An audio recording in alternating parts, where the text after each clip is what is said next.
Narito ang ilang trending na pampaswerte sa loob ng bahay para sa 2026. Golden Horse. Ayon sa Feng Shui, ang Golden Horse ay simbolo ng mabilis na tagumpay. Ito ay maaaring makatulong sa career, negosyo, at pag-akit ng yaman. Maaari itong ilagay sa living room, office desk, o sa harap ng negosyo para tuloy-tuloy ang swerte buong taon. Bulaklak ng tanglad. Bihira itong mamulaklak kaya pampaswerte sa trabaho o negosyo.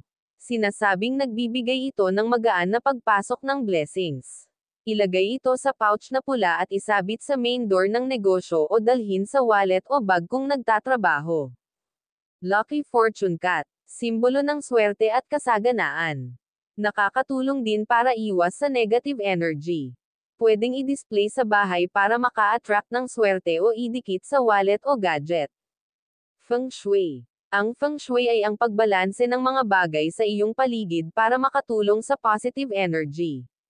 Ayon kay Master Hans Kua, ito ay ang tamang paglalagay at direksyon ng mga gamit sa bahay, pintuan, stove, kama, at cashier box. Mahalagang tandaan na ang paniniwala sa swerte ay personal.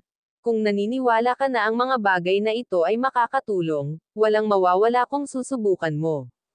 Ngunit, huwag kalimutan ang kasipagan at pagiging masinop sa buhay. Bukod sa mga naunang nabanggit, narito ang iba pang mga bagay na maaaring ituring na pampaswerte sa loob ng bahay para sa 2026. Money Tree. Sikat na halaman na sinasabing nagdadala ng swerte at kasaganaan. Madaling alagaan at maaaring ilagay sa iba't ibang bahagi ng bahay, hindi na kailangan ng citation. Mga kristal. Ang mga kristal tulad ng citrine, pyrite, at aventurine ay kilala sa pag-akit ng yaman at positibong enerhiya. Maaaring ilagay sa iba't ibang lugar sa bahay o opisina. Mga simbolo ng kasaganaan, maaaring maglagay ng mga simbolo tulad ng mga barya, ingot, o mga estatwa ng mga Diyos ng kayamanan para maakit ang swerte sa pera. Mga bagong gamit. Ayon kay Master Hans Kua, makakatulong ang pagpapalit ng mga lumang gamit sa bahay para makapasok ang bagong enerhiya.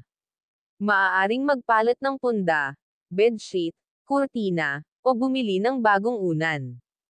Tandaan na ang paniniwala at positibong pananaw ay mahalaga rin para maakit ang swerte sa buhay.